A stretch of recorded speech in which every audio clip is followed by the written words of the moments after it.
Ah, akwai bakin magana? A yau na zo na gama magana. Da mu zuri kin tambaye ka in ji wai shin wai wanda kallo gwamnati ke da arewa. Wawaye banzaye hatawuka sakar karu dabbobin kwantarwa a yanka. Yau kana nufin irin wannan kallon gwamnati take yi a arewa? Su faɗi hakika kallon da suke mana kenan. To amma in sun nuna mana cewa suna kaunar mu kuma suna son mu. Yanzu ta fito fili ba san mu wake ba.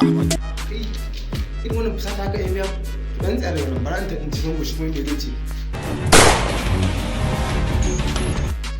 Adam mai zango. Suna na Adam mai zango. Da mu zuri kin tambaye ka in ji wai shin wai wanda kallo gwamnati take da arewa.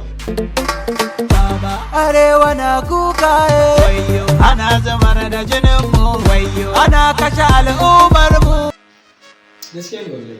Don Allah duba mu baba don Allah kare mu baba kokarin ya dan karu baba a tausaya. Wallahi abin da Iliya na fara abin da Zango fara wallahi duk gaskiya ne.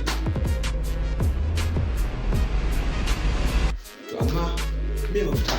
Batu na yare mu kare lafiyar mu kar mu nuna ware matasa mu daina tsoro. Fito kanmu da kwarkwata nuna kishin arewa.